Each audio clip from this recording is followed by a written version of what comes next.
Good evening, ladies and gentlemen. Welcome to another exciting Vobes show with me, Richard Vobes, on the 25th of November 2020. It's 8 o'clock here in the UK, but it might be a little slightly different where you are. How are you receiving this? I've seen in the comments in the chat thing that there's some technical hitches, but from my end, I can see it coming down the tube, so I'm fingersy crossy that it's actually all working. Let me just move my microphone. Hello, looks like the party has started again. Yes, hello to a number of people who have just logged in. 49 of you, thank you very much. Give me a thumbs up just before the show starts, because you never know, it might go downhill after this. Let's find out who's out there in the Vobosphere. First of all, we have Station Master's Choice. Hello to you. The lovely Julia was in ahead of that, but I had to slightly change things around. I do apologise for that. So that's good. Can't see the other replies, says Station Master. I think that's because there was a bit of a hiccup at the beginning, but hopefully things are all working now. Kerry Baldwin is here. Elaine Whitelock, lovely to see you. Linda Kane, NLC Photography, hello to you. Good of you to drop by. Clive Waterfall, good to see you also. At home with Mindy, who says it's freezing in my house. What, do you mean the picture is freezing? Or it's the temperature is freezing. It is bloody cold. Ron Langley is out there. Linda Kane, Steve Granger, Anna Jones, hello to you. And what have we got? Marriott Genealogy from he said Alicante then. Adelaide. Don't know how he got there. Heading to 35 degrees centigrade. Send some of that over here, would you? Jeff Mahoney is there. Hello to you, Jeff. And all fine on the big TV, says Sean. I just had a little ting on my phone. In fact, I should get rid of the phone. Andrew Norris is out there in the land of Croatia, and Ernie, presumably somewhere. And the Vintage News is also here. Hello to you, Kieran. Lovely to have you. Oh, another click. Will you stop clicking on my phone? Now, we have got the facility to do that strange webcam-y experience thing. Happy to give that another go if you wish to join the show. It rhymes. Don't tell me I'm a poet, because I haven't a clue. But I've forgotten how it works. I've just had such a busy day at the moment. Busy day out making videos and sorting out new websites, new YouTube channels for the reading show. If you listen to the old reading show where I'm sitting here all on my Todd, feeling sorry for myself reading a book, then there's a new place that you can observe me doing that poor, sad reading of a book thing. Actually, we have quite a lot of fun, to be honest with you, so I would check it out. It's called Listen with Vobes. Put that into YouTube, see if it comes up. Who knows, it might do. Listen with Vobes. We'll start tomorrow. Now, let me just double check, see if anybody's in the waiting room. No, there isn't. I put the link out. Let me see if I can put the link out again, because it may not have gone. Hang on, paste the link. Make sure that is the right one. Otherwise, no, wait a minute. That's not the one, is it? Just, I have to put the correct link, otherwise I'll get lynched. Where is it? It ends in 9. That's all I know. Here it is. Yeah, there we go. I'll just do that. Whoops. Copy that and paste this in here. Nice to see the Rose is back. Yes, the Rose. Thanks to Jeff Mahoney, who's been in touch with Simon, who is down there in China. This is actually made in neon. I don't know where neon is, but it's a nice place, I'm sure. And it's lovely to see it. And not only that, I have put a little bit of an ND filter on it because it was glowing a bit. Make sure you use Chrome. I've got Chrome. I've definitely got Chrome on. So if anybody wants to join me on the show and have a nit-nat, titty-tat, chitty-watty woo-woo, then you're very, very welcome. Is there a burning conversation that you have for the Wednesday show? I don't really have had a list. It's just been full on. Been making these other videos on the other channel. And by the time I've got that done, edited those, and then done the reading show, lit the fire, tried to get something to eat, tried to keep myself warm, it's all really down to you to keep this up and running, really, because otherwise, boo, the old brain goes. So what's been going on in the world? I mean, clearly, somebody told me the rumour is that we'll have Christmas and then we're all going back down into lockdown in January. Do you think that's true? Is that likely to happen? Are we all going back down in lockdown? What was it? Boris has said that we can have 5 people in the house, I think. 5 people at Christmas for 5 days, something like that. I can't remember. I wasn't really listening to the news. And then some professor from a university somewhere said, oh, no. This is the worst thing you can do.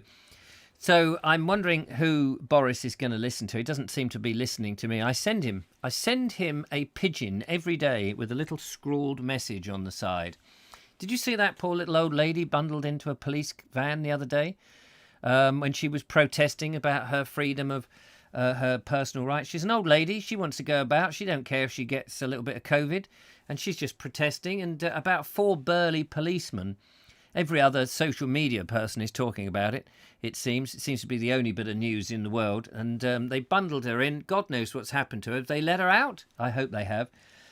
We have videos on tonight's show. We have Angie Fenner from New Haven is live, not live. Well, she is alive, but she's not live here on the show. But she has sent in some video. And also, Connor's Dark Corner has sent in a video as well, and we can watch that. So we got two videos. Thank you very much for that. It's always good to see what you've been up to. I think of this show as a community. I don't know why I think of it like that, but I do, because we've got this wonderful community out there in the chat room. And it's nice when you send in some bits and videos and we can all share our lifestyles together. We've got nothing else to do in this lockdown, have we? So that's good. Jeff Kellison is out there. Hello, Jeff. Where are you at the moment, Jeff? What part of the country are you hurtling across? Jeff very kindly sent me a picture of the monkey on Thanksgiving. Is it Thanksgiving at the moment over there in America? Let me just see if I can find that picture that you sent. It was a lovely picture of young Master Pete. Hang on a minute. Let's see if we can find it. Where is it? Here it is. See if I can share this on the old magic screen for you. Let's just see. There we go. Look at that. That's Pete Simeon having his Thanksgiving breakfast or dinner or lunch or something. So it looks like you've got a bit of ham, you've got a bit of turkey, it looks like you've got a bit of sponge cake on there, but I can't think that is sponge cake. And then something sugary on the right-hand side of my screen, and a bit of strawberry jelly or something. Anyway, it looks mighty delicious. I want to know if it is. Do let me know. Oh, hang on a minute. We don't want any of that going on. That's another show. Well, no, it isn't. It's the same show, but at a different time. You know what I'm talking about. Now it's too hot in here. I need to turn that fire off. So there we go. Jeff, sorry, not Jeff. Yes, Eric's pet pigeon. It is Eric's pet pigeon. It goes off to see Boris, but I don't think Boris reads the message that I put on there. It's a shame. What else we got? Alan Sandell says, we have the ways of making you lock down. Do what you are told, or there will be consequences. I watched a video yesterday. I mean, talking about conspiracy theories about this great reset thing. And there was this very learned-looking bloke with a white beard chatting to another chap, but not quite as learned. And he was saying that there are these bunch of people, I can't remember what they call, but it's something to do with some technology thing. Is it technocracy? I can't even pronounce the word. Back in the 1930s, they came up with this thing. And the idea behind it all is, and everybody's getting in on this, if you're well-to-do, they're all getting on this. They're saying, never mind money. Money's the root of all evil. They want to just actually have all the energy sources. If you can have all the energy sources, money will be made on the back of it, because you've got to get rid of the energy sources because everybody wants the energy. So instead of having something and selling it and it's the money that you're interested in, they're all after this. I didn't really understand it, to be honest, because I've only got a small brain, but they're all after the energy sources. So if you've got all the gold in the world, or if you've got all the oil in the world, or you've got all the wind power in the world, thereby you basically can control everything. And this chap was saying, and this is, I mean, it may be a conspiracy, I don't know really, but he was saying, you know, this whole virus business that we're going in, these people have been very clever because they've managed to control the whole world by getting everybody to stay inside and not go out very much, everybody to wash their hands, everybody to wear masks and to stay a social distance. Now, you could just say, well, that's what happens in a pandemic. That's what people do. But never in the history of the world has that ever happened before, that the whole world has done it all at the same time. So there are these stories going about there. I haven't really given them much credence because I think that people are probably more incompetent than able to keep these sort of things together. But they say these people have infiltrated the parliaments and things, and that actually Boris is one of them. Well, certainly Boris has changed since he became Prime Minister, and changed more so since the coronavirus. So I don't know what to think. But more and more people are talking about it, and I think the more people are talking about it means it's probably not true. Because I think anything that would be really nasty and devious and all that, that nobody would let you talk about it. But we have been allowed to talk about it, so it must be made up. That's my strange philosophy. Let's have a look and see if anybody's... No, nobody's gone into the broadcast room this evening. Not to worry. Happy birthday tomorrow, Jeff. Yes, happy birthday, Jeff. Is it Jeff? Which Jeff are we talking about? Jeff Mahoney, is it your birthday tomorrow? I never know whose birthday it is. Jeff Kellison's a happy... No, yes. Technocracy. There we are, technocracy. I don't know... Maybe, Michael, you could tell us a bit more about it, because I couldn't quite get to the fathom of it, really. It seemed to baffle my little brain. Kerry Baldwin says, surely the whole world has to do it at the same time. Surely the whole world has to do it at the same time to be a pandemic. Well, haven't they all done it at the same time? Angie Fenner says to Jeff, I've been to Springfield. Are you near there? Ah, which Springfield? Is that where the Simpsons come from? Be interested to know. Mike Stevens says, who thinks Boris is really self-isolating? He can't be but he doesn't need to self-isolate. He's already had it. And didn't he say he's already full of all the antibiotics? I think it's, I don't know. I think that's all a bit suspicious, really. And Andrew Norris says they say that you are never far from a rat in London. In Zagreb, you are never far from a dead COVID mask. That's very true. How many masks have you seen littering the streets?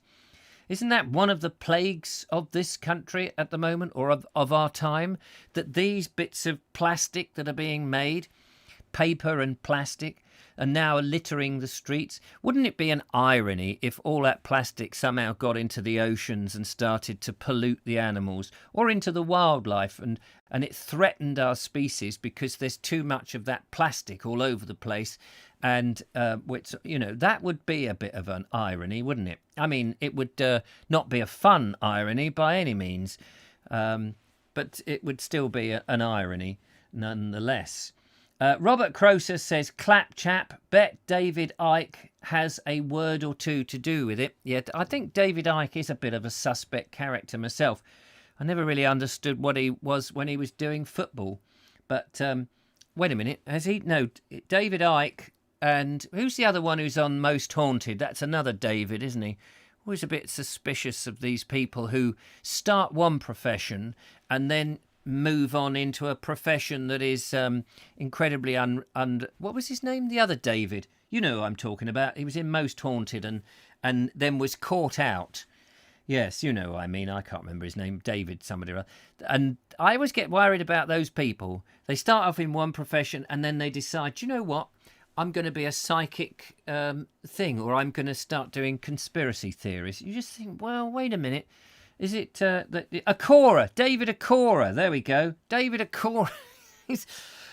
Very nice people. If you're watching, by the way, and you fancy donating to the Vobes, David Akora or David Icke, I know you've got more money than you know what to do with. Do send it over to me, and I'll be more than happy to spout some strange conspiracy about ghosts coming back. We were reading in our book, our live book the other day, were we not, how the educated people of this was in 1898, James John Hissey, the book we're reading in our live sessions, was saying how interesting that people 50 years, 100 years before him at the beginning of the 18th century all believed in ghosts and ghouls and all of that. And he was saying now that we've all become educated, they don't. They don't believe it. Not like in the same way they don't then, in 1898, believe in witches and witchcraft. And yet remnants of that still linger around. Nobody seems to be able to prove it or disprove it, but, nobody seems to be able to prove that the world is round or flat. Everybody's got an angle on it. David Wells was a Navy man. David Wells. I don't know who David Wells was. Derek is dead now, says Paul Cottrell. What, Derek? Is Derek Acora? Is he gone? Did he get the dreaded... Is he dead? Gosh, every time you watch one of the repeats then in Most Haunted, it's like he's almost there. He's come back, isn't it? We do have a phone call. This would be interesting, because I'm not set up for phone calls. Hang on a minute. Hang on a second. I just need to do something here. I am working on it. Hello? Hang on a minute. Hang on. Hello? Hello? Hello? Is that Sean James Cameron from London? Inside the TV. I thought I'd give you some insider information. Oh, excellent. It was Derek Accorder. Accorder, not Acora. Acora, sorry. Okay. And I knew somebody that worked on the production team. And they tried to get him sacked for quite a while because he was a pain in the bum. And, why was he a pain in the bum? Just because he thought he was the star of the show. He's dead now. He is dead. This is that the rumours have got. What did he die of? Somebody said he died of a Tuesday. But it was rather quick. That's all I remember. Sorry, that was a Laurel and Hardy joke. But yes, so he thought he was the star of the show and was becoming very difficult to work with. Yes. So they, two of the runners were told to go and stand in front of him and sort of just have a conversation, and they made up all these facts, and which he then regurgitated on screen exactly. And the facts were like completely. He was like, "Oh, I'm getting the name XYZ who lived here during the Tudor times, when the person that had built the castle had been born 200 years earlier." And they asked the broadcaster, could they just sack him? And they said, no, he needs to stay. He's the star. So there was a take where they were doing the Ouija board, and he turns around to make sure nobody stood behind him. Then he throws himself off the chair. Oh, right. Hang on, sorry, I've just got interference on these bloody leads in this studio. That's Derek. Is that Derek coming through? That's better. I've got rid of them. I've got rid of it. These leads, I bought these leads to be static leads, and it turns out they're producing more static than anything else. So he threw himself off the chair. So this is just like the old Victorians, isn't it? With the collar. What do they call it? The stuff, the ectoplasm that was cotton wool. Yes, he said that he was possessed by this ghost. Oh yeah. Now, if you were possessed by a ghost and you were being thrown across the room, you wouldn't check to see if it was safe to do so before you did it. Do it. Yes, absolutely. Anybody there? So they decided to keep this in the show and not to edit it out. So that, but then surely that not only does that must do reputation damage to the show as well, because they can, after they've had him for so many years, and then it's like, oh, the whole show is a bit cranky. Well, the next day, the broadcaster phoned and said to get rid of him. They went on for, I think, one more series, and then the whole thing just died. Like he did. Dun. Ba-dum-bum. Oh dear. So that is the inside story of Derek Acora. What was the name of the? We've got time for me to tell you my David Icke story. Oh yeah, no, go on, give us your David Icke story. You got time? Time is on my end. I worked with him. What was his background? He had a sporting background, didn't he? He was a goalie, wasn't he? Was he a goalie? You see, David Acora was a footballer, wasn't he? I'm not sure. I thought he was a footballer, or maybe I've got that a bit wrong. But all these slightly. I don't know whether David was a footballer or a goalie, but didn't he? I seem to remember he then went on and presented the weather on BBC Breakfast for a bit. Gosh. Then he went out to Egypt, and then that's when he had his epiphany, and that's when it all changed. Yes, he saw a bloke who said, I know you can make a lot of money, a lot more than doing the weather on the whatever programme it was. And said, just make some stuff. David Icke and his theories. But didn't he say something about he was a lizard, or the people in the power are lizard men? I mean, how gullible do people have to? I know people are gullible, but there is. I decided when I took this job on. Yeah. Because he set up he set up a TV channel, and I was taken on as a producer, and I had decided on the first day that I wasn't going to discuss any of this with him. Oh, wait a minute. I seem to remember that. Wasn't this a sort of tin pot TV channel in a funny little studio, and it was going to be this great big... I seem to remember having watched this when I was doing... right in the early days of The Bald Explorer, when I was doing the community channel thing, and up comes this thing, and it's David Icke in this very naff studio, and it was called The People's Voice. Ah, yeah, that rings a bell. And it was coming out of an office block in Wembley. Right.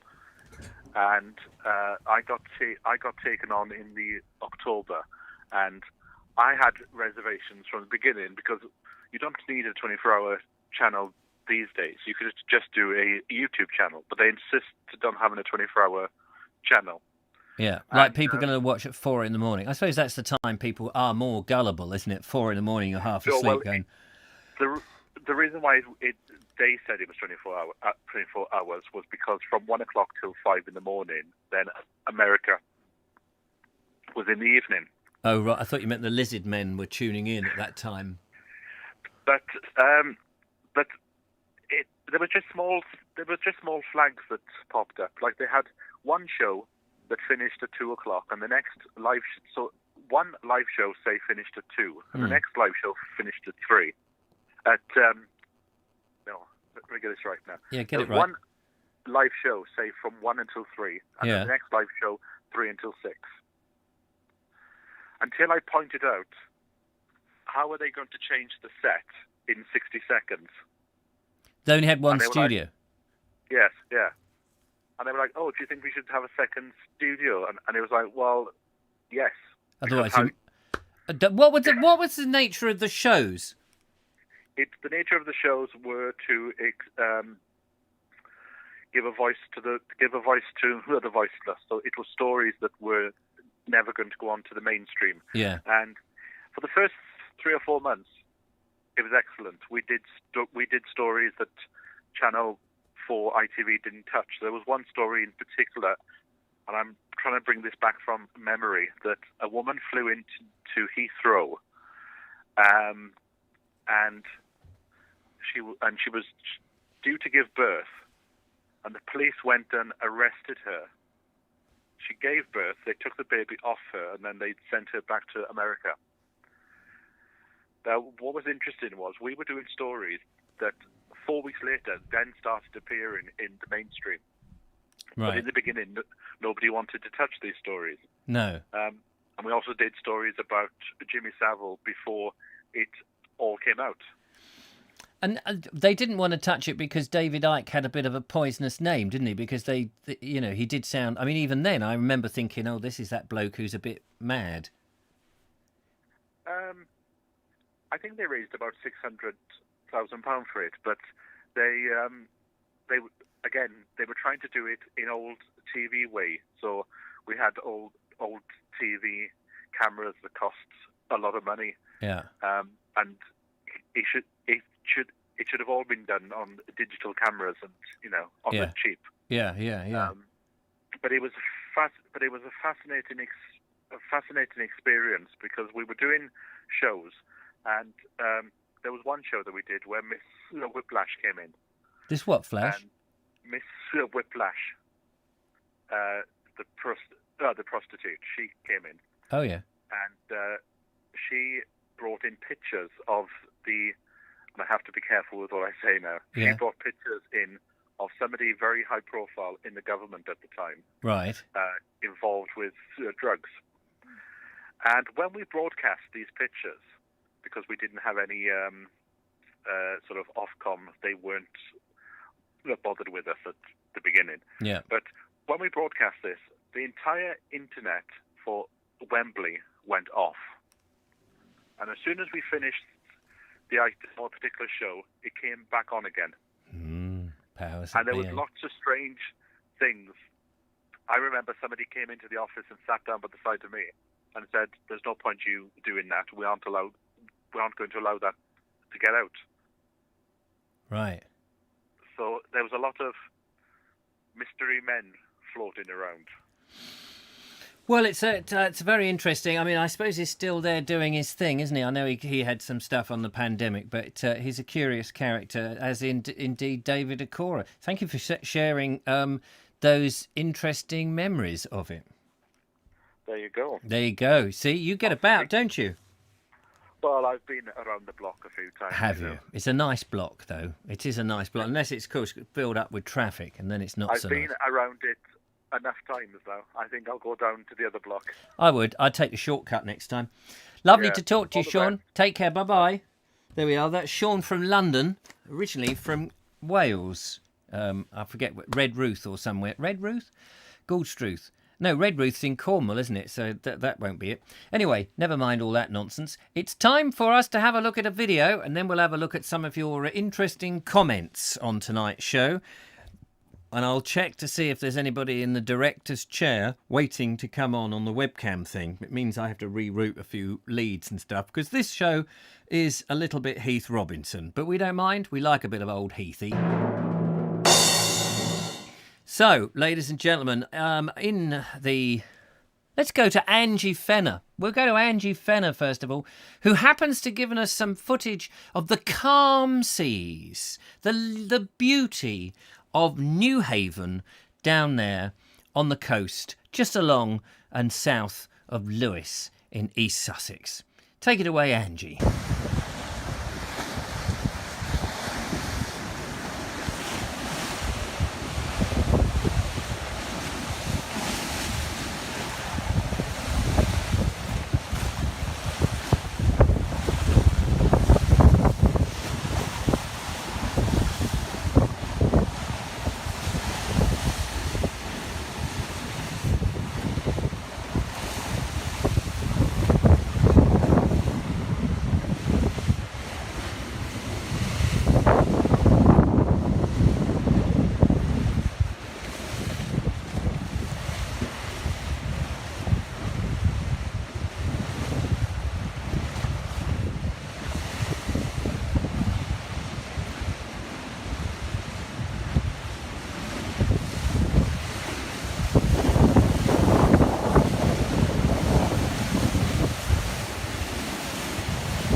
If, like Angie, you happen to have a very calm little weather report that you want to send in to the old Vobie One-Eyed Kenobi, feel free to do so. Very easy. Send them to me, richard@vobes.com. That's my email address, but via wetransfer.com. So you go to wetransfer.com on the internet browsing machine, and then it'll ask you what is your video, and you shove it onto the screen. You just pick it up with your mouse and move the file on.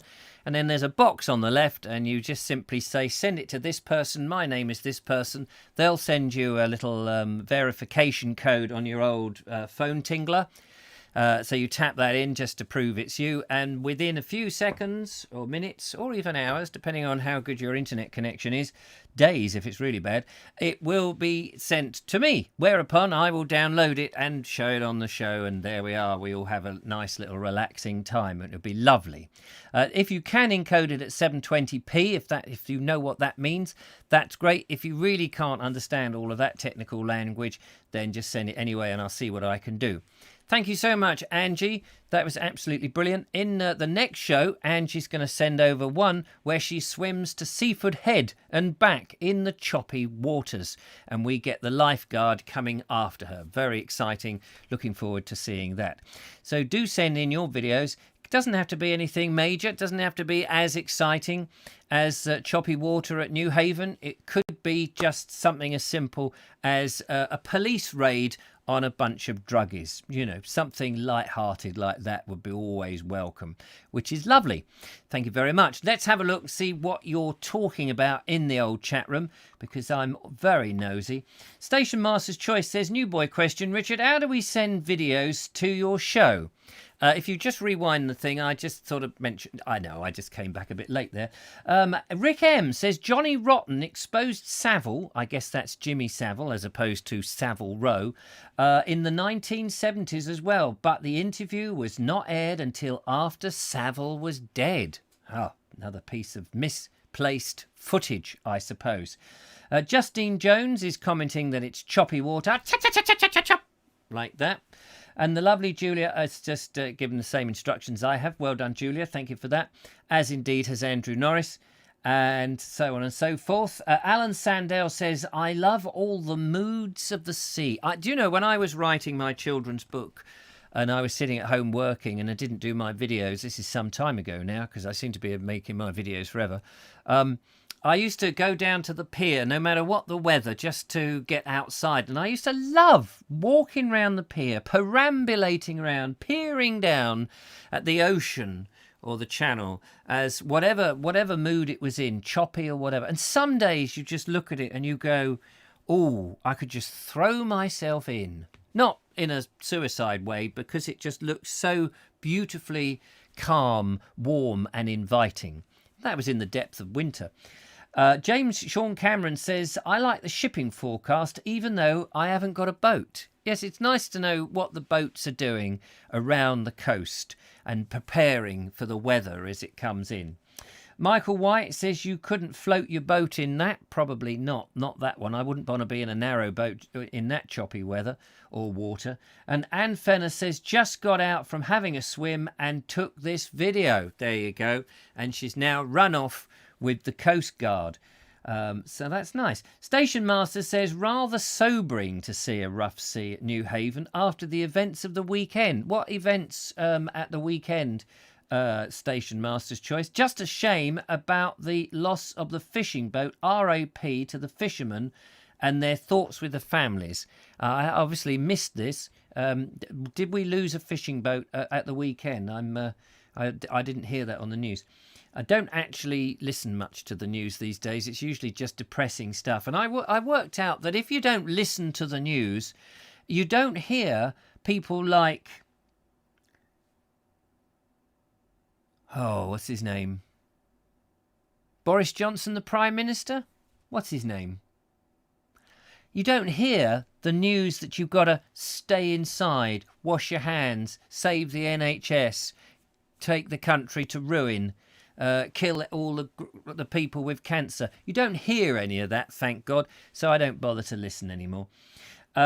Looks very rough, says Mike Stevens. Days of Yours says surfing safari. Very nice safari. And Josh Hastings says, can you put where to send the videos underneath for easy access? It's actually in the description in the YouTube video. Under this, on the YouTube page, in the description. I typed it out myself years ago. So you should be able to see it there. Station Master says, thanks, Julia. Alan Sandell says, had a tornado in our country last night. Not very far away. No need to repair my gate. No, probably not there, is it? Have you sort of like in your tornado, have you gone, are you Is there no place like home? Have you killed the wicked witch of the west? Are you on the yellow brick road? Have you seen the scarecrow with no brains, or the tin man without a heart, or the lion without any courage? Have you seen any of those? Do let me know, which would be good. What is this? Prefect Hancock. Oh, yes, Tony Hancock. I used to like him. Have you gone raving mad? Half an armful? That's nearly a pint. No, wait a minute. That's not right. Anyway, you know what I mean. Princess Nuts is running the country now, not Boris. Princess Nuts. I don't know who you mean by that. All very exciting. Not sure that is Richard, says Linda Kane. What is Richard? Oh, Tony Hancock. There we are. Good old Tony Hancock. Somebody mentioned it. Matt Hancock. Oh, yes. Reminds me of Lieutenant Grubber from Allo Allo. Very good. It destroyed 3 apartment blocks, apparently, but it left your gate standing. Well, that's nice to know. So if anybody comes to your house with the post and says, excuse me, those 3 apartments next door, they don't seem to have a letterbox anymore. Do you mind taking their post in and giving it back to them? And by the way, there's threepence halfpenny on this one. Could I take it from you and you collect it when they... Not very nice, but a bit of a bad joke. Bad taste joke, that, Vobes. Bad taste joke. So sorry about that. Let's go into the video box and see what else is in there. Connor's Dark Corner is calling. Connor's Dark Corner. How lovely is that? Good old Connor. He is calling. We're going to go and have a look. I'm just going to have a quick gander to see if there's anybody waiting in the webcam room. No, nobody's waiting in there. I think that's seen its days. I think we'll put that one to bed quietly and don't mention it again. Right, okay. Connor's Dark Corner. Where are you, Connor? There you are. This apparently is footage that was supposed to be in the show some time ago, judging from when it was filmed earlier in the year in the spring when the sun was out and the flowers were beautiful and bountiful, and it has just finally, through WeTransfer, made its way here. No reflection on WeTransfer, it's probably my download speed. Take it away, Connor.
There we go. Lovely Connor and his Dark Corner. Footage that we should have seen earlier in the year. Thank you so much for that. Very kind.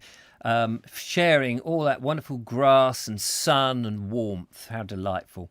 Apparently, Dave of yours says the information is not in the description. I do apologise. I will go back in there. Sometimes that can happen. There is a magic invisible rubber that comes along and for some reason just eradicates the information that you think is there. Or maybe it just happens in your sleep. Who knows? And I gather that the station master somebody has told me, let's just have a look about this trawler. I hadn't heard about this trawler, so excuse my ignorance on this. A trawler, rough weather, a crew of 3 capsized. The captain survived only just by the sounds of it. Dead crewman found in the wreck. Terrible. Absolutely terrible. So yes, no, of course, our hearts go out to them. I hope nobody was offended by any jokes I may have accidentally said, not knowing the actual circumstances. This is a problem. If you don't keep up to date with the news, you could easily say something inappropriate at any one time about something that has happened. I can't find the rest of the video, says Connor's Dark Corner. A lot of stuff I recorded falls into the abyss of my computer. I think that's called the hard drive.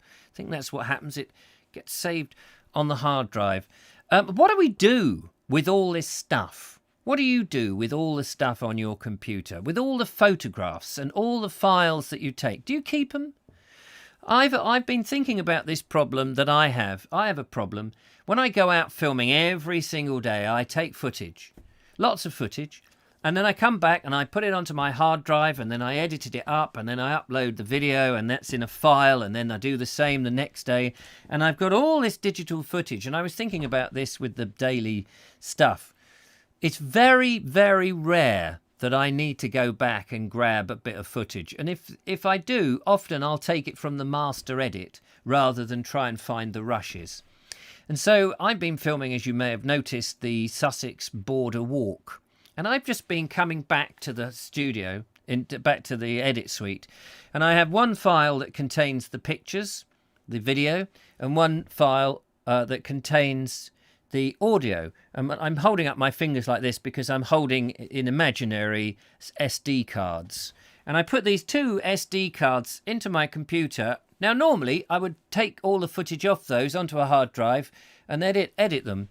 But what I've been doing, I've been thinking, I don't need that footage. Once I've edited it and it's uploaded onto YouTube, I have a master of the final edit, and I have the YouTube version, which I also download a version of that from YouTube, which I put on Facebook later on. So I don't need all this footage. It's so rare that I ever go back and reference any of it. I thought, I'm storing this for no reason.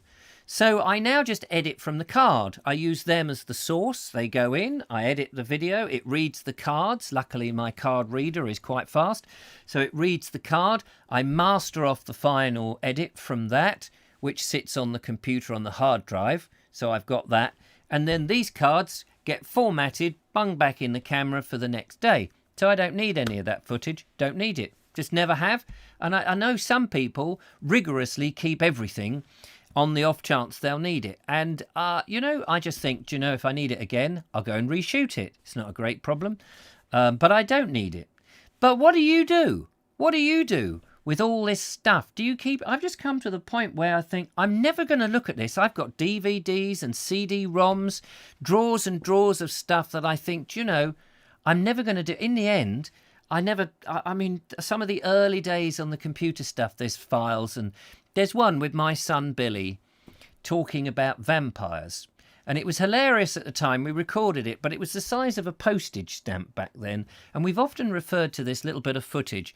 And I've tried to find it on the DVDs or CD-ROMs that I stored all this stuff on, or on hard drives that eventually, you plug them in and they no longer work. And I think, what's the point? What is the point? You're better off printing stuff off or taking a DVD and having it transferred, or digital footage, having it transferred onto film. Probably lasts a lot longer if you could do it that way round. Although everybody's, taking their cinefilm and doing it onto digital format, in which it just gets lost in nothing. At least in film, you can hold it up to the light. But I'd be interested in know what you do with your stuff, your digital stuff that sits on these hard drives. Do you have copious hard drives with it that you've taken out and nursed and put very carefully? And then do you ever bother to go and have a look at it? Will you? Do you think your kids will? I remember sorting out my dad's stuff, and there was books and bits and bobs, and in the end, I just thought, I'm just not going to look at this, am I? What am I going to do? I've got to clear out the house. I'm never going to look at all this stuff. I looked at some of it, but most of it ended up in a skip. And I feel that's exactly what will happen with me. Do we keep too much? Give me a call on the show. Why not? Give us a call on 07934746790. Give me a call on that. Or you can appear on the webcam. We have this special webcam. Follow the link. I did post the link. Let's see if I can post that link again. I don't know if it'll work this time. Paste it in there. If you want to have a chat about the digital mountain that's growing up in the drawers or on the shelves, let me know. By the way, if you're slightly worried, if you were wanting to look back at Ernie's wonderful collection of CDs and albums and things, unfortunately, we had the video blocked.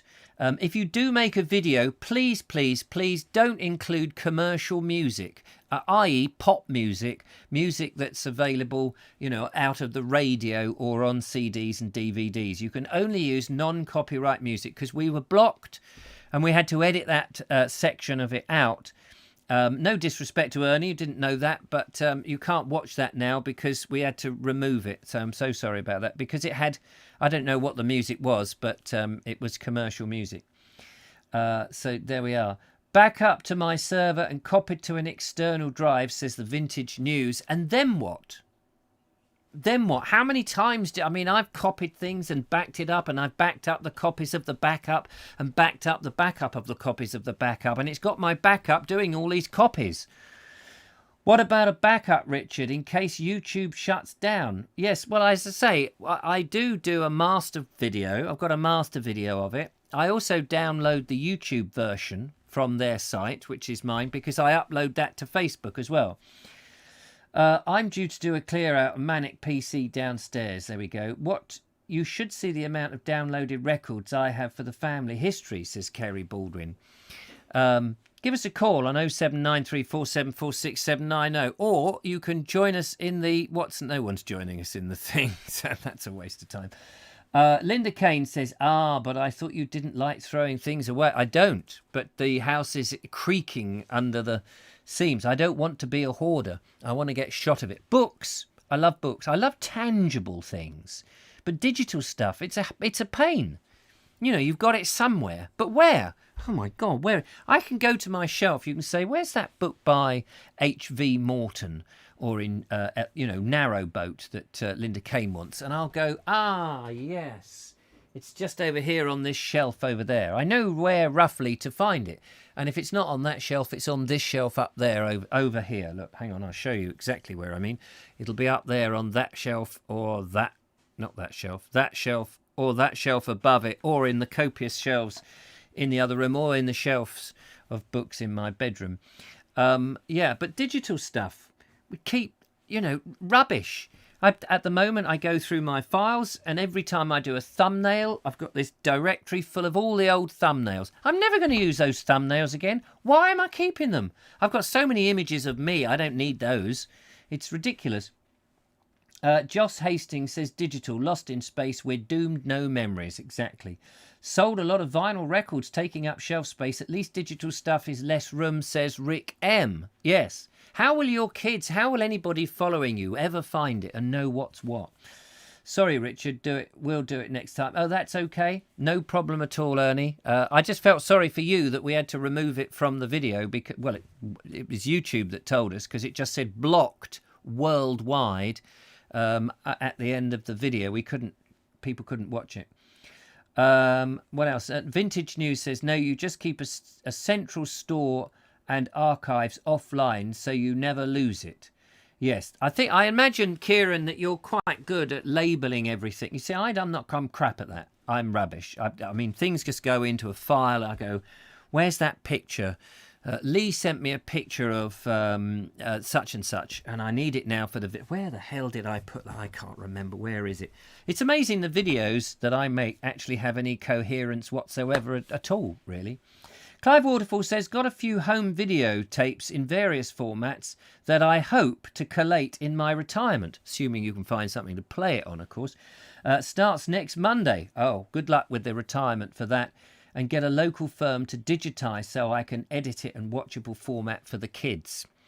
We've got so much stuff. Do you think the kids have got the time? I mean, I've been recording since 2006 a daily audio vlog, an audio diary called The Naked Englishman. It's now publicly available at nakedenglishman.co.uk if you want to catch up with my life, behind the scenes of the Bald Explorer and all of that. And I have got this on all sorts of files, DVD, ROMs, and this, that, and the other. And at one time, after 10 years of recording this, I thought I ought to send this to the public library, the London Library, whatever they call it, the London Library. What do they call it? The Library of London, the big London, whatever it is. And because because it's like a modern version of Pepys' diary, and I'm an ordinary bloke. Pepys, okay, was working for the Navy, wasn't he? Going blind. I'm sort of going blind with my one eye, and you have that whole story of it, and it's an audio version, so you can hear all the angst. And I thought that would be quite interesting, but nobody's going to be that interested. There's vlogs of every sodding person in the world on YouTube now. Nobody's going to be interested in this one audio sort of set. Plus the fact, can I ever find all those bits? They're on DVDs and CD-ROMs and old drives and hair dryers and on the back burner, and some of them probably slipped down behind the sofa. Who knows? Everyone needs a server at home. It makes sense. Well, I used to be a server at school, and we had this little chap called Maggot. That was his nickname, and he used to say, "I'll have a bit of everything, please." Every time he said, "What would you like, Maggot?" "I'll have a bit of everything, please." Didn't matter what came out. At the dinner table, I was one of the servers, and we'd say, "All right, what would you like?" "Egg and toast." "All right, okay, egg and toast." "What would you like?" "Bacon and cheese." "Okay, bacon and cheese." "What would you like, Maggot?" "I'll have a bit of everything, please." And actually, Eric, I think, is Maggot grown up. Since I moved house, says Josh Hastings, I can't find anything. That was 7 years ago. Yet don't move house is the obvious answer there. Mike Stevens says, sometimes I'm tempted to throw all the digital things away. When my son, Billy, who is he's buying a flat, actually, and I'm very proud of him. He's buying a flat with his girlfriend, and they're going to be moving out in the next month or two. They don't know. They're waiting for you know what waiting for a blooming place is like. And when they moved in a couple of years ago, he moved his girlfriend in a couple of years ago, maybe longer, and I had to move out of the master bedroom into the back bedroom. I boxed up all my clothes into these plastic boxes and stacked them in the back there. Do you know, they're still in those plastic... Not all of my clothes, obviously, but I left a handful. And I stacked all the others in those. And do you know, I've not touched all those clothes in 2 years. And I was looking at them thinking, I've not used them. I might as well just throw them away. Don't look in the boxes, because if I look in the boxes, I'll go, oh, yes, that'll be useful. Oh, yeah, I forgot about that. I haven't used them in 2 years. It means I'm not that bothered. Really am not that bothered. And if I am, I just have to go and buy something else. Get the lovely Mary Hammond to knit me a nice pair of trousers. That would be perfect. Don't do that, Mary, if you're watching. Please don't knit me another pair of trousers. The bathing trunks, they're great, but, the trousers. Rasputin of Artington says, the British Library, that's brilliant. Isn't that what I said? I thought the British Library, London, just the big, I can't remember what I said. British Library, anyway. Michael White, British Library. Everyone is telling me British Library. We want Captain Mucklebunt, says Dave of Yore. Funny thing, Dave of Yore. I have found another 4 or 5 episodes of Captain Mucklebunt that I recorded. It was a book that I was writing, and I've got about a third of the way through the book. I edited each chapter and recorded them. So I've got a number of them. It's not quite finished, but I can put up what I have got if you fancy listening to it. That would be grand. Mark, everyone's going, what the hell is Captain Mucklebunt? Captain John Horace Mucklebunt, The Adventures of. Hilarious. Julia says, we dread parents dying because there's so much stuff to sort through. Collected over 60 years. Oh my God, it's a nightmare. You've got to get your parents to start sorting it out themselves. Get them to hire a skip and chuck it away. It makes life so much easier. I've got to do this before I pop my clogs. True Tales from the Tombstone says, we had a hard drive and lost about the photos of 40 churches that we visited and photocopied. Yeah, this can happen. It's a dreadful thing, isn't it? Rick M says you can end up with more photos and video in the past than you have in the life left in front of you. That's probably true. And Ramaboo says, when he said they don't know how, I thought he was going to say they don't know yet. Was that something I said that I've forgotten? Anyway, is the editing we used to manage 15 minutes a day? Oh, it's the editing we used to manage 15 minutes a day. Yeah, it gets you down. I managed to do my videos, but it's full, it's full time. Then I'm in here doing this nonsense and doing my reading. There's no have you, but I just crack on with what I do. Ernie Samet says, Richard, I still have photos going back to the early 80s, all stored in World War II German ammo boxes. Blimey. Well, there you go. Julia M says, never keep things just in case it never happens. That's very true. Wise words there. Station Master says, I remember the adventures of Portland Bill. Yes, wasn't that a kids' TV thing? Dave of Yours says, yes, please. He wants more of the old Mucklebunt there. I was listening to some of it. Do you know, I couldn't believe that it was me that had written that. I thought, golly, I was quite good at the writing there. At the time, I thought it was drivel. I didn't think I was at all clever. But it probably needs a good edit properly, professionally. But I should do some more. I'd love to. I'd love to spend more time doing the writing and then reading it and recording it and making it nice. But there's just not enough hours in the day. And at the moment, I'm doing all these hours in the day just to try and keep my head here. And I don't know how people manage to make a living, how they do it. I mean, I managed when I was doing the entertaining as people paid me to do job, but people generally don't pay you to do YouTube. They throw a few shekels your way and say, go on, dance for me, dance. Mark Donny McLeod says it's buffering. Marvellous. A nice bit. Everyone likes a bit of buffering. Dave Zior says it's cathartic to let go of things that you possess. Yes, I did that with my wife and kids. They took a nice trip on the Titanic, but I had no idea what happened to them. They never seemed to arrive. They never sent a postcard or anything. What a shame. I'm joking, of course. Of course. I had a tiny buffering moment, says says Julia to Ramiboo. Just a moment. And Audrey Forbes Hamilton says, when I was emptying my father-in-law's wardrobe, I found $3,000 in a plastic bag at the bottom. Don't we all hope for a bit of that?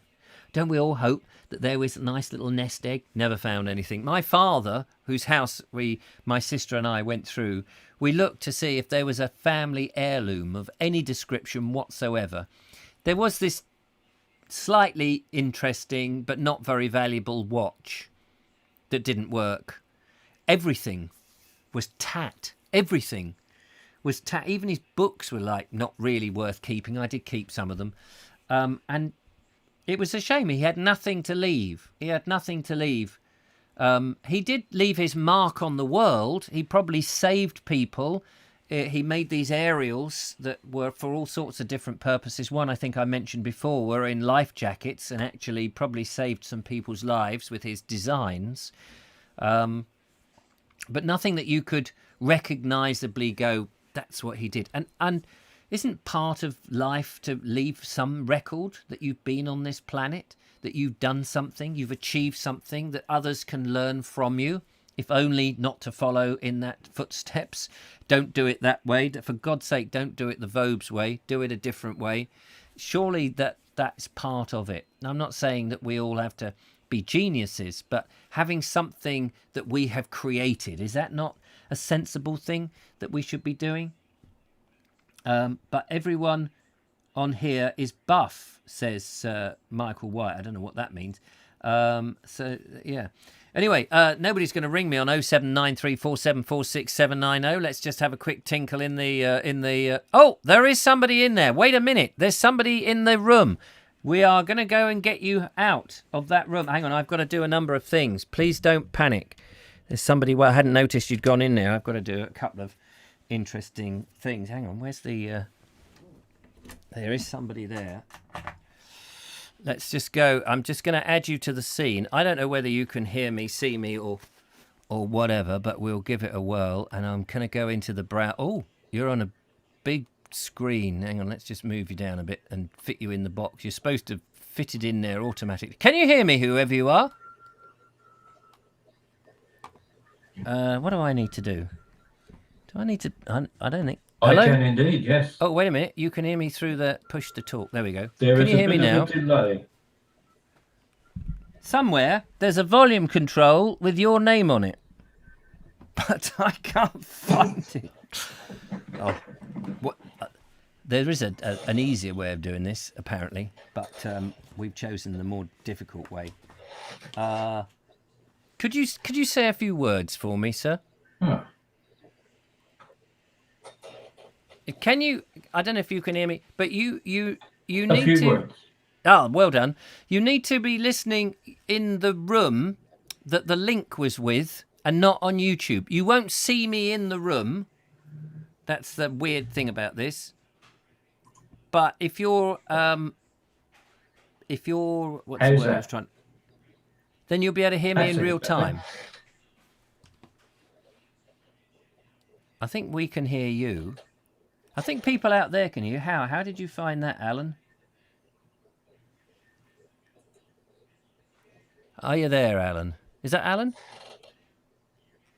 Probably a bit loud. It's what you don't want to do is listen to the YouTube version of me.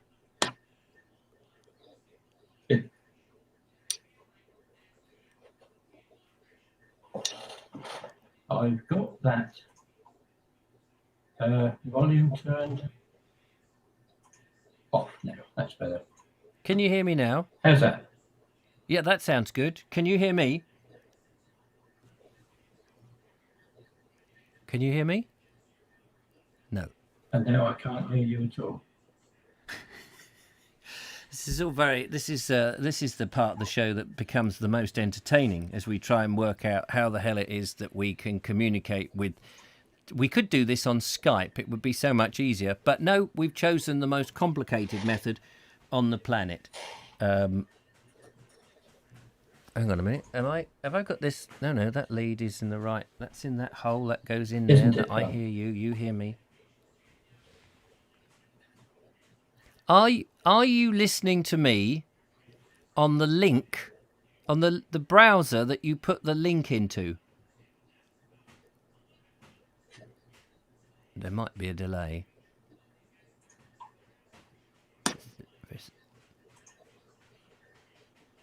I am trying to, yes. But I'm not getting any sound from you on You're the not link. get. Oh, wait a minute. Wait a minute. Wait a second. Wait a second. Hang on. I know why that is. What about now? You might get some sound in a minute. I've got it now. You got it now? Yes. Fantastic. Sorry about that. It's my fault again. It's all my fault. I have to remember to click where to route this microphone. Oh, anyway, it's technical. So who are you? This is Bernie. Station Bernie. Master's Choice. Oh, yes, there you go. Of course. How are you, Bernie? I'm very well, thank you. I couldn't see a grown man cry, so I thought I'd better try this. Ah, brilliant. Well, I'm pleased because I can end up in tears very easily. But now you see why I don't appear on my own videos. Well, I think you should. People. No, I think you should. Too many people. The truth is, if you show up on your videos, I reckon you'll get more subscribers. And the reason I say that is people like people. And if here's a thing that you'll recognise, you've got people round, you're showing them your holiday snaps or your holiday videos, and if you just show them, here's the beach, oh yes, nice. Here's rocky cliffs, oh yeah, that's nice. Here's the sea looking calm, yeah, that's not. Oh, there's me in my bathing costume. Oh, wait a minute, have a look. Look at you, look at you. People like people, and yeah. And I would definitely put. You don't have to put yourself in all the time. I'm not saying that, but I just think that even if it's top and tail, you say, "Hello, I'm Barry, the station master's choice.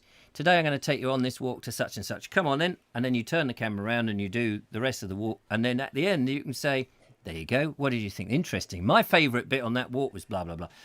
But they can identify with you as a person. That's interesting. That probably would be worth a try, I think. I bet you get more comments as well. I mean, don't get me wrong.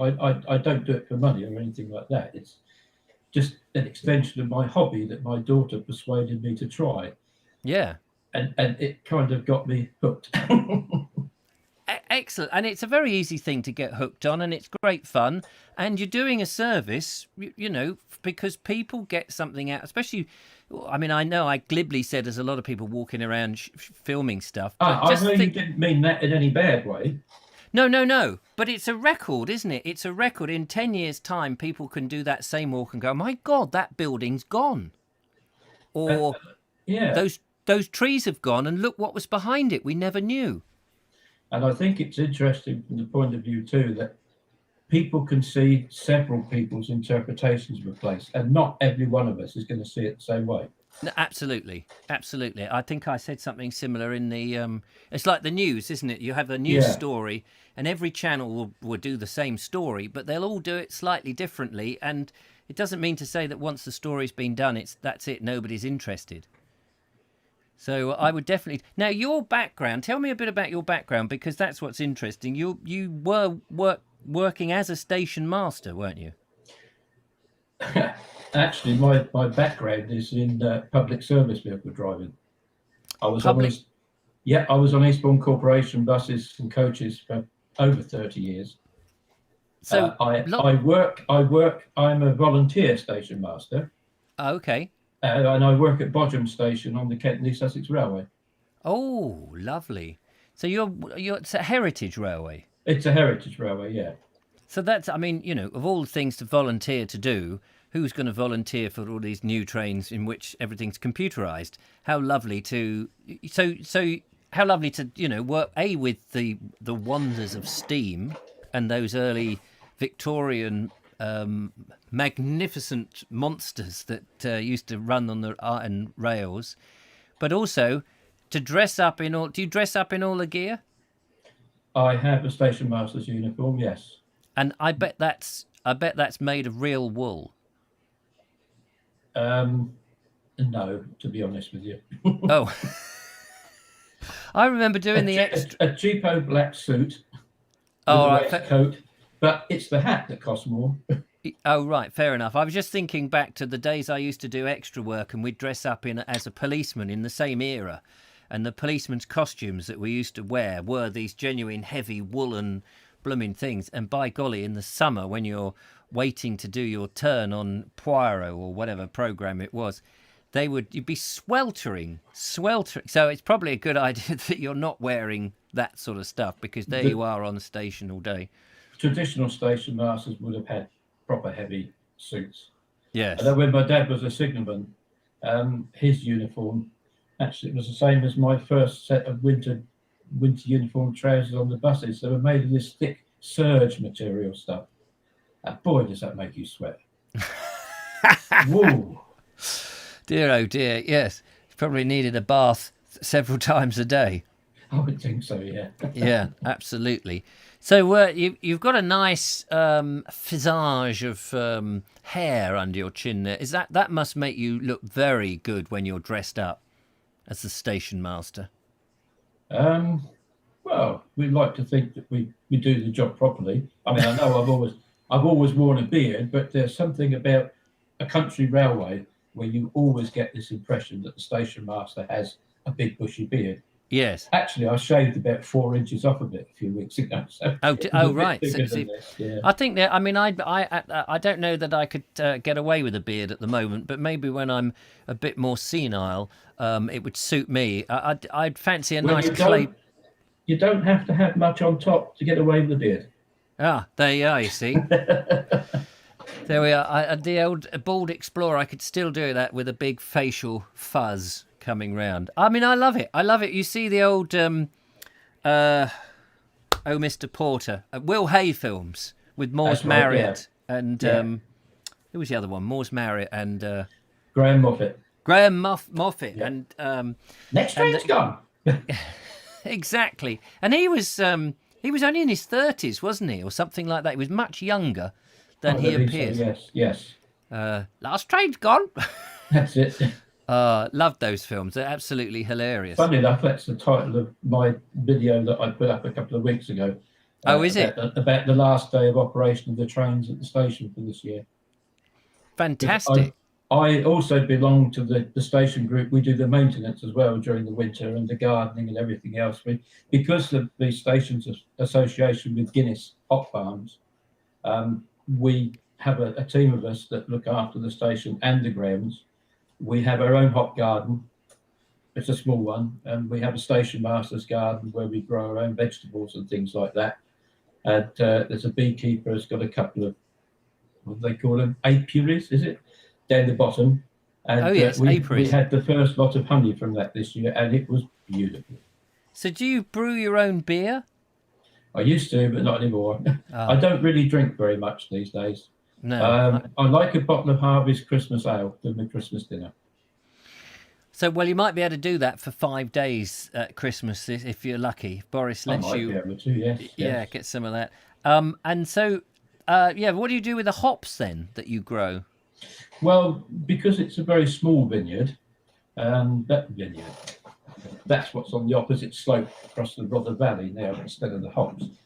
Because it's only a small hop garden, although we couldn't do it this year because of COVID and all the rest of it, normally every September we have our Hoppers Festival. Oh, right. And we have a weekend where we celebrate the hop industry and the hop picking and everything else. And we buy in hops as well as using our own. And we make hop garlands and things like that, and little hop pockets, pillows that people like to buy. I love hops. When you go into a pub, and sometimes you see the dried hops up there. I mean, because they're all dried and what have you. And when they're fresh, they're green and full of aroma. I mean, just grow them for the aroma. That's so nice, and you can rub them on your bit and rub it between your fingers like that. Yeah. And the smell is. It's like mint. The way that fresh mint, does the same. Yeah. It's I could just rub it all over. I don't know how other people would cope with that, but I think it's very nice. But there's something nice about actually growing the things at our station as a reminder of what happened in the past.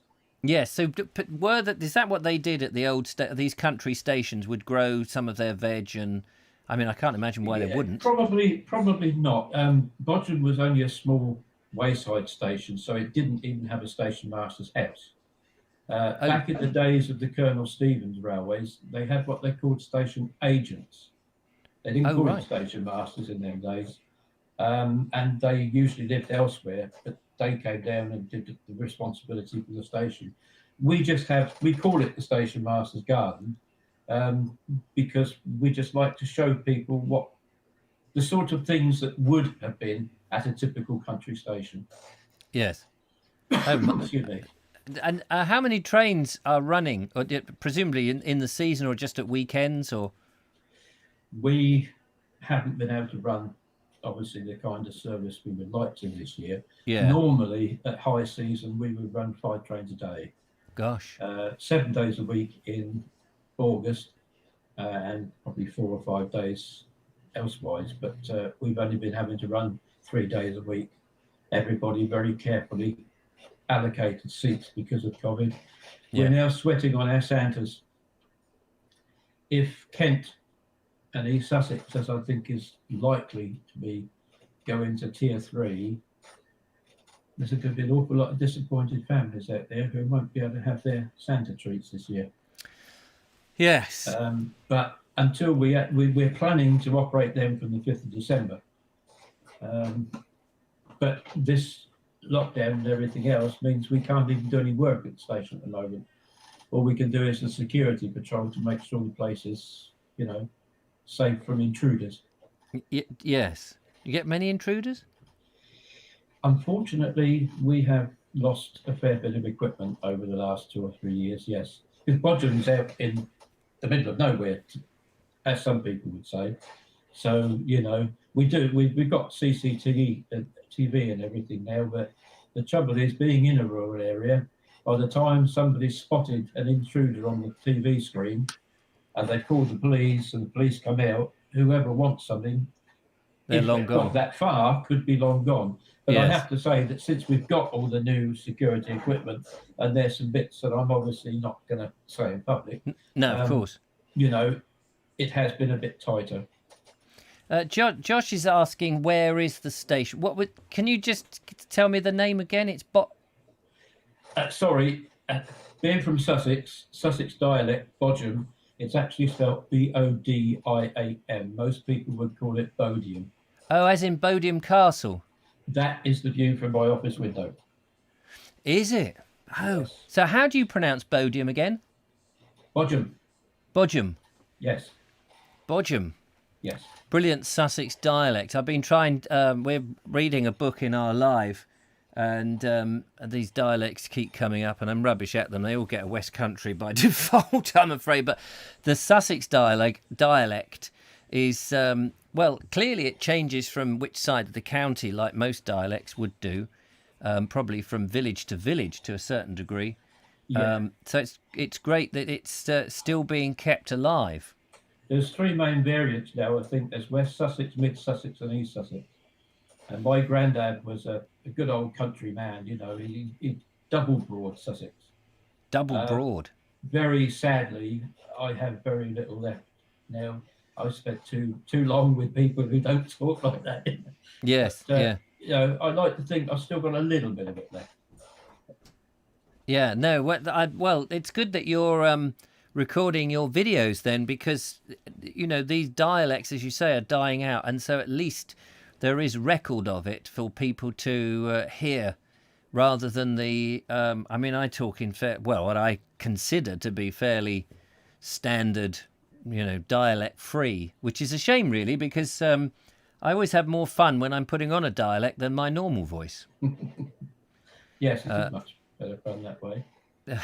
It's because you feel like you can be a bit more outgoing and a bit more interesting. I find because I can slip into a dialect quite easily if I'm with somebody, because I also belong to the Linton and Barnstable Railway down in North Devon. And if I'm with somebody from either Devon or Somerset, Are you start going like? I very quickly move into how they talk. Oh right, so you're starting to doing a bit of that then, is it? Sometimes, yeah. It's not quite what mine is, because mine's just like comedy version. I would be found out. You couldn't drop me in as a yokel. They'd soon find me out. They'd say, "What's the matter with you, then? You ain't right here, are you? You strange person, you." Great accent, Barry says. Dave of yore. So you're getting thumbs up.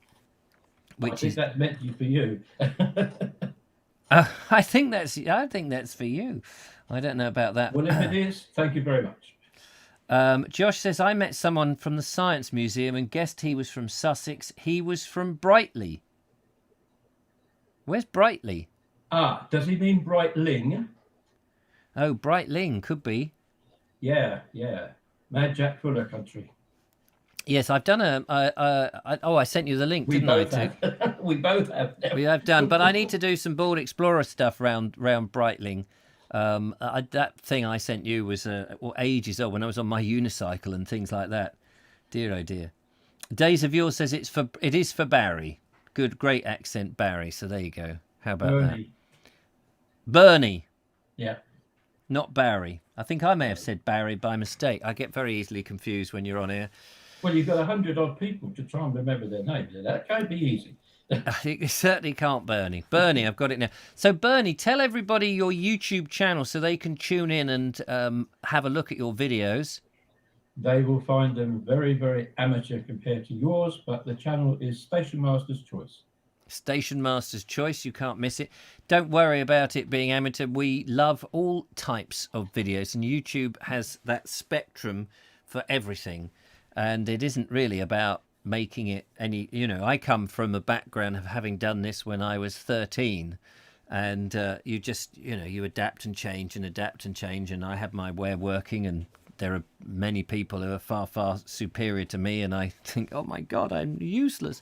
So we're all somewhere on the spectrum. Some of us more over to the funny side of the spectrum than they ought to be, but I try and bring myself in.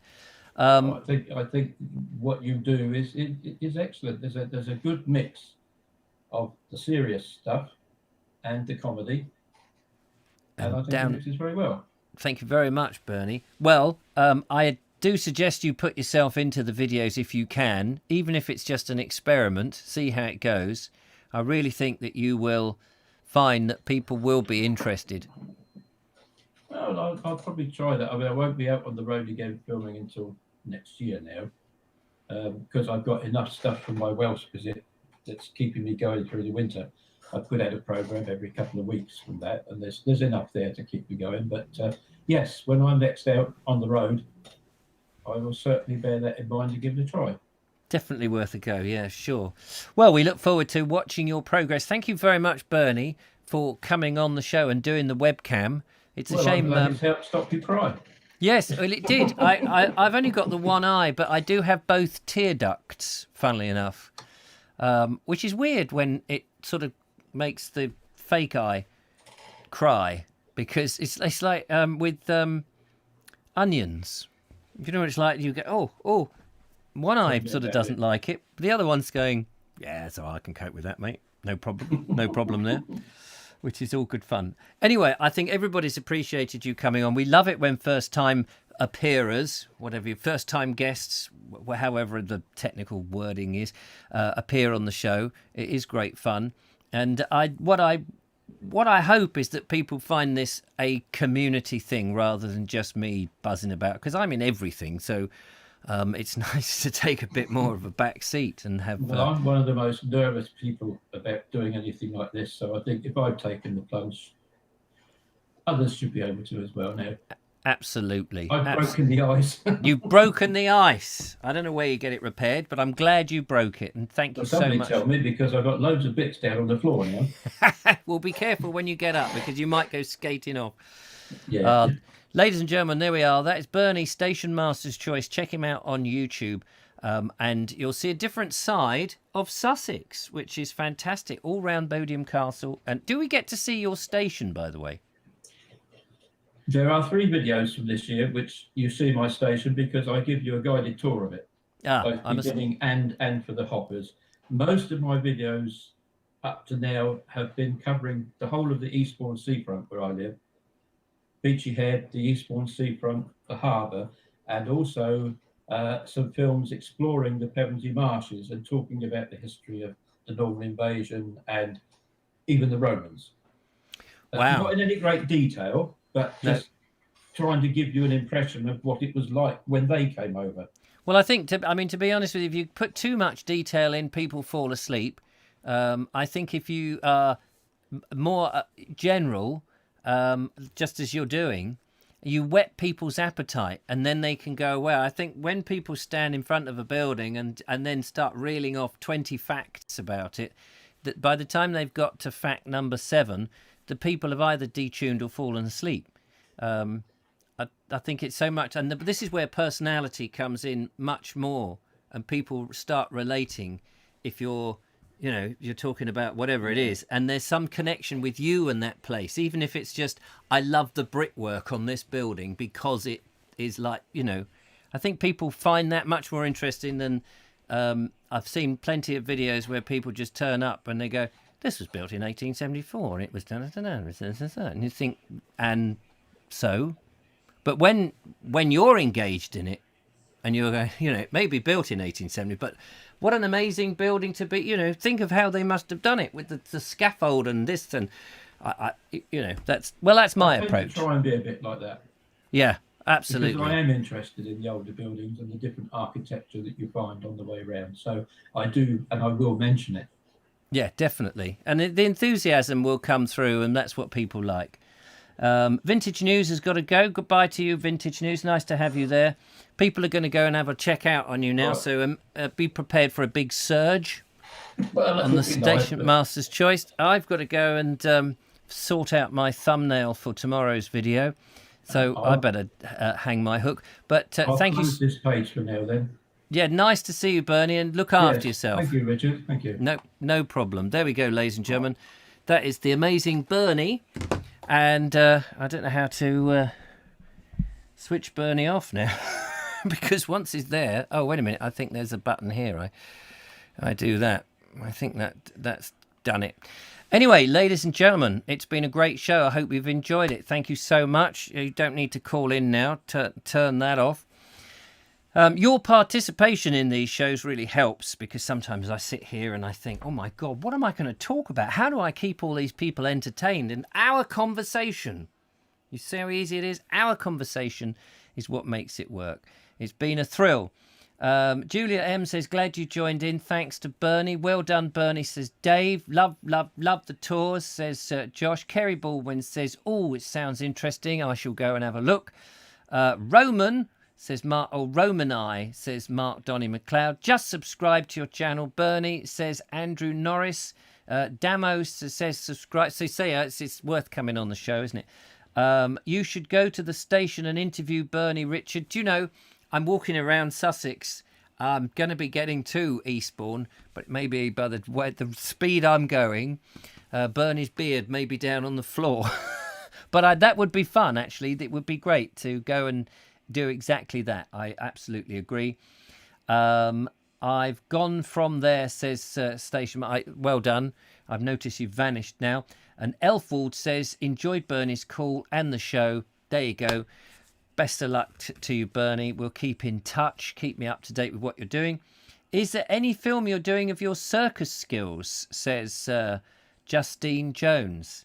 I'm trying to think. When I used to do that, funny enough, I didn't film very much, but there might be stuff on a hard drive somewhere that we were talking about that I can no longer access. What a fool I am. Hey-ho.